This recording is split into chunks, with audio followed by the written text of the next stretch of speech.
Hey friends, please welcome back to my YouTube channel. Yeah, if you're new here, I'm Mama Twins. Yeah, subscribe and to the returning subscriber. Yeah, that's my royal subscriber. You're very much welcome again for showing me your love. I really appreciate you guys. Yeah, so I'm back again with an interesting video. Yeah, any video. Yeah, and today we are going to talk about after giving birth hiyo inaitwaje, healing journey. Wacha tu niite healing journey, wacha nianze kusema sijui after giving birth nini. It's the healing journey after umepata mtoto. Si unajua we as mamas hupitia mambo mingi by the way. Yeah, after kupewa mtoto unakuaga na depression, inaitwa postnatal depression. Yeah, sijui. Yeah, lazima ukuwe na hiyo depression. Sijui kama inakuwaga ya kila mtu. Ukinyonyesha unasikia uchungu. Yeah, mambo kadhaa by the way happen. Yeah, sleepless night, colic baby, vitu kama hizo. Yeah, so today I want to talk about the healing journey. Yeah, since nipate my baby, how is my healing journey? Yeah, it has been very tough. Yeah, for me, I said nilienda CS. So unaona hadi uko na hiyo kinoda ya CS inauma. Hata ukilala kuamka ni shida, mtoto anasubua. Yeah, uko na depression. I want to talk about that. So after giving birth, we as mamas, ndivyo nimesema, kila mtu anakuwa na nini zake. Kama venye hukuwa na mimba unakuwa na cravings zake. So after kupata mtoto kuna challenges venye mtu upitia. Maybe unajua hadi kuna wenye hawanaga wa kuangalia after kupata mtoto. Unapata you have no one to look after you because yeah, unajipataga kwa hiyo situation, una mtu yani you don't have a caregiver. The same situation to me, sikuwa na a caregiver, but sisema sikuwa na yeye. My husband was my caregiver. Tulikuwa tuajiri sana kakazi kakakura fare. So na siku zilikuwa zimeshafika za kupata mtoto. So my husband was my caregiver. Yeah, I really thank him for looking after me nikiwa na maboys wangu na bando wako kadogo venye kenye Mungu alitubariki nako. Yeah, so after giving birth, by the way, ni mambo mingi sana husubua watu ama mtu. For me, I want to just talk my side. Naongelea about my side. Yeah, so nimeingia huko maternity. Mimi niliingia maternity kweli. Niliingia maternity. Niliingia kwenye siku ingia ni labor room. Labor room siku ingia, because for me it was a CS. Yes, hakuna haja kushinda ukiingia labor room. Sasa labor room naingia kufanya nini? Na sijifungui kawaida. So for me it was direct to theater. Niliwaambia kwa hizo video za kwanza mimi nilienda nikabook CS. So according to me niliambiwa kama unataka tu CS, mtu anaendaga kutoka 37 weeks, bora usifikishe 40 weeks. Uende bila uchungu, unaenda tu kutolewa mtoto uende nyumbani. Hakuna uchungu utapitia. So for me I booked siku ikia labor room. So nilienda tu nimeingia theater huko Kichijio, nikamaliziwa na nikatoka na kabibi kangu tukiwa uhai na afya. Ya nashukuru Mungu kwa hiyo. Yeah, process ikakuwa hivyo. After hiyo kupata mtoto, sasa unaona umeachwa na hiyo kinoda ya CS. Kinoda ya CS, it's very fresh. Uko na katoto hapa kana kuriria, maybe it's a colic baby. So unajua hawa watoto wenyewe huria. Wanaria ni kama wanaumwa na tumbo. Katoto kanaria kana kukosesha usingizi. So after CS kuna hiyo shidano, sijui kama ni shidano ama ni dawa mtu hudugwa. By the way, unasikiaga tu usingizi. After CS unaweza lala hata for 2 hours without kuamka. Kama mama mwingine tulikuwa tumekaanisha naye, so alienda CS after yangu. Nikitoka ni aliingia, sisi watu wa booking. Yeah, so after hapo yeye alikuja akarara. After kupelekwa sasa ward, tumeshatoka huko theater. Yani mtoto analia hata hasikii. Najaribu kumuita, hey, amka unyonyeshe mtoto, aski. So ilibidi hadi tuite daktari wenye tulikuwa huko akuje muamshe, cause mtoto ameria kabisa. Mamake na yeye amerara hadi hajisikii. Yeah, so mtu hupitia mambo mingi kama hiyo. Although mimi sikuraranga, mimi niliambia Mungu hebu ninyime hicho kiusingizi. Nikuje tu nilalia hapa.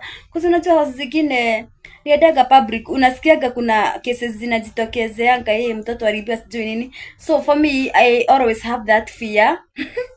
Mimi nakuaga na hiyo fear. I don't know why. Bwanangu aliniambia ukipata mtoto usikuwa unalala hiyo usingizi na lalago hapo ya upuzi, because in that process ndo mtoto huwa anaibiwa. Ukiamka unapata guy, kumbe ni kibaby show nimewekewa ama maguo hapo. Tayari mtoto alishaenda. Although nowadays hakunaga cases kama hizo. So for me, mimi nikipata mtoto sitakagi kulala hiyo usingizi hapo ya kiupuzi. Yeah, so after kupata do sasa sisi tukarudi. Hey, kunyonyesha yenyewe ni stress. Unasikia matiti uchungu.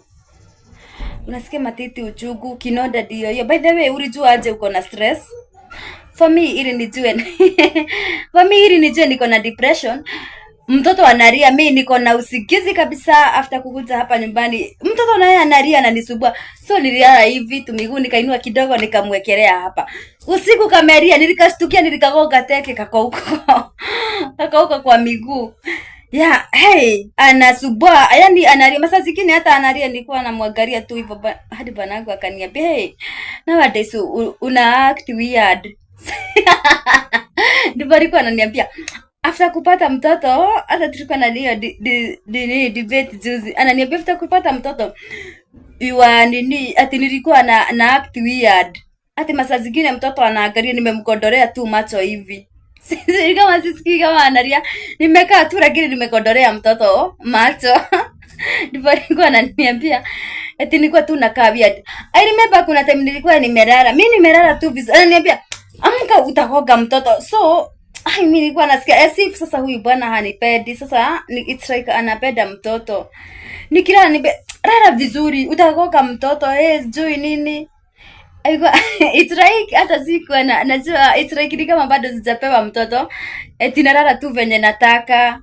Mtoto analia, saa unaona anashughulika na yeye, lazima make sure hawa maboys wangu, hawa matwins wamekula, everything is okay. Shule nini wewe, nakwambia alikuwa na kibarua. Respect my man. Yeah, so nimeongea about breastfeeding, hiyo uchungu sasa. About stress bado. Mtoto na yeye anasumbua. Hey, hupati usingizi. Kinonda nayo inauma. Yeah. And before nisahau, kuna hiyo nilisema kuenda dieta. Kuenda dieta kuna hii shida tunadukagwa ya hapa mgongo, ili unajua uwezi fanyiwa CS ukiwa eti unajisikia full body. Lazima ufanyiwe hiyo sijui inaitagwa erective hiyo CS. Yeah, lazima ukuwe unajisikia nusu. So kuna hiyo shida tunadukagwa ya spinal cord. Kichwa nayo inauma. Nilikuwa nauma na kichwa, nasikia tu di. Yaani ilikuwa inafika hadi mahali nauma na kichwa, nasikia tu masikio di. Yaani siko na cooperate kabisa. Simu yangu I remember nikitoka huko maternity hata ilikuwa imepotea. Uzuri huyo mwenye alitubebaka na Uber ndiye tukampigia simu tukamwambia kuna simu imeachwa hapo kwa gari. Yaani akili yako haiko huko kabisa. It's like kuna kawaya kalikuwa kameshot. Kuna waya ilikuwa imeshot warai. Hey, hadi simu nasahau huko kwa gari, but hiyo ilikuwa makosa ya bwanangu. Jua aliona venye nilikuja Hosea akachukua everything yangu, simu. Cause obviously ukienda hadi huko theater, simu zako, vitu zako zinaandika kwa next of kin wako, inaandikwa bwanako, namba ya simu, ya na vitu zako, namba ya vitu zako, namba yenye umepewa huko hosi. So mimi venye alinichukua hakuchukuaga simu yangu. Na najua kichwa yangu kulikuwa na kashot huko, ilikuwa imeshot. Kuna waya ilikuwa imeshot. Sikuwa na cooperate kabisa. Ya so simu yangu ilikuwa imepotea. Yeah, nimeongea about hiyo breastfeeding, kusikia matiti uchungu, hiyo mtoto kulia, about my sky, kinonda yenye nimeachwa nayo inauma kuuma, kichwa nayo ndio hiyo. By the way, I don't know why after theater hiyo shida unadukagwa unaumagwa na kichwa. For me niliuma for 3 good days. Yaani unaumwa ukiinama hivi unashida kuinuka. Niko tu nasikia hadi masikio hadi inafugana. Niko napigwa simu na watu. Na iangalia tu hivi. hiyo time sikuchukua simu ya anyone, cause nikichukua nikiongea sana nasikia masikio tu imeshafugana, na mtu anaweza ona kama ni kumwingine, hata mwingine ananipigia tu simu nasikiza tu, lakini akili haiko huko. Sawa, ananiambia nikunipuuza ama nikasema akielewa ni sawa, cause masaa zingine unashindwa kabisa kucooperate, akili yani haiko huko. Alafu sijui kama anyinyi ama ilikuwa tu kwangu, kuna time ilikuwa yani mchana nalia tu, najipata na shida hapo nikilia. Sisi kilio ilikuwa inanitoka wapi? Una shida hapo ukilia, nalia usiku na mchana after kupata mtoto. Nilikuwa tu najipata nalia tu after kupata mtoto, nalia. Yani akili hadi haiko huku, ni kimwili tu, yani huko tu. Ni penye tunasemanga niko tu, kimwili iko, lakini akili iko bali. It's like bado ukipata mtoto kuna venye huwa inaku affect. Hey, cause for me it's like what's hiyo tunasemanga depression. Kwa mimi nilikuwa karibu kutizi. Yani nilikuwa nakaa tu nalia. Panangu ananiuliza ni nini baya? Unaumwa na wapi? Sasa hiyo hata kichwa imeacha kuuma. Cause after kuna madawa tuliadikiwa tukitoka huko hosi, cause ya kuumwa na kichwa plus hiyo kuheal the sky yenye umefanyiwa sasa CS. Kuna madawa niliadikiagwa za kichwa na za hizo kuheal the sky, hiyo kinoda, cause for real inauma. Kwanza especially time ya baridi zinaumaka sana. Ya kuna hiyo ya kinoda, unaumwa kichwa. Yeah. I don't know why. Sijui ni wangapi walikuwa wanalia kama mimi. Sijui ni hizo manini bado hizo za dieta huaffect mtu. But siku yenye nililala, nikaambiwa na fan wangu mwingine anaitwa Riznasra, akaniambia mama twins, keep yourself warm, unakunywa kitu warm, alafu uvae hard socks na ushinde na maguo za joto. Then after that kunywa dawa, wewe rara, take a time urare, katoto nyonyesha rara. Na kwa pia nililala nilisweat, nikiamuka nilisikia nimerelax, hiyo kitu ya huko imenitoka kabisa. Nilisweat hadi nikamwambia bwana nitakufa. Niliamuka nikisemaga nitakufa. Kanisa ni nini? Nimelala nimesweat, penye nimelala panakaa maji. So I think hiyo hadi ndo ilifanyaga hadi nipone. After hapa nisikia it's like nilikuwa kuna kimuzigo nilikuwa nimebeba. Sasa after kulala kusweat nikasikia I'm released. Nimekuwa released from that. Sikusikia hiyo kikitu tena eti kuumwa na kichwa sijui nini. Hiyo upuzi ya kukosa kucooperate, yani eti niko tu na zuba hapo. Nilisikia hiyo yote imekwisha. Saa nilisema niko na watoto wawili. Hao watoto wawili na wao walikuwa wanaona it's as if I'm pretending. Hata wao walikuwa wananipea stress by the way, nasikia kulia. Cause mimi nilikuwa nimezoea naamka na watayarisha hawa kina Breso. Na sasa si watayarishi, wanaona kila kitu ni baba yao. Breso ananiambia, "Hey mom, unajifanya uogo, huyuko mgonjwa, mbona yani unaamka unazurura kwa nyumba?" Although nilikuwa nazurura kwa nyumba, cause tena CS hufai kulala sana nini, tena hufai kukaa chini sana. Cause ukikaa chini sana hata utaumwa na mgongo. So unafaa kulala ama uamke walk. So hakuna kuwalk nje, unaona tu ni matembezi kwa nyumba, from kitchen, sitting to bedroom, like that. Let me tell you my people, it was not easy at all. Yani haikuwa rahisi kwangu hata kidogo.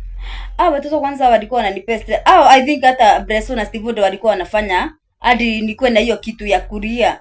Wananiambia mama yuko mgonjwa. Na ukijua yani venye unasikia. Hata wapewa hiyo mwili sidhani wanaweza amuka penye wako. Yeah, so that was my healing journey, and I have said my husband was my caregiver. Sikuwa na mtu mwingine wa kuniangalia, so alikuwa anatuangalia as the whole family, me and my kids. Yeah. Na nashukuru Mungu nilirudilia sasa kila kitu iko poa. As you can see, hadi content inaweza kuchukua sasa inatoka hadi nje na wapeleka shule. Si huyo ni Mungu wake. Nilisurvive kifo. Nilisurvive mauti. Nilisurvive mauti. Na venye nikienda huko nilikuwa natetemeka. Wacha niseme mtu anasema aje akitaka kusema sasa imechukua mkono wa Mungu. It has been the hand of God. Yeah, we have seen the God through that tough journey. For me ndo nimemuona sana wazana na familia. Mi ndo nimemuona sana according to my story. Mi ndo najua venye inakuanga. Yeah, so guys, that's my healing journey. It was like that, very tough, very yeah, kwanza niseme tu ilikuwa tough. Hakunaga healing journey rahisi, si ndio? Wadaku na wadaku rest.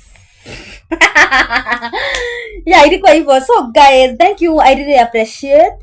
Yeah, mi na appreciate sana by the way kwa wenye wamekuwa bakini support through prayers and through everything, even through your subscription. I really appreciate you guys. So let's see you in the next video. I really love you guys.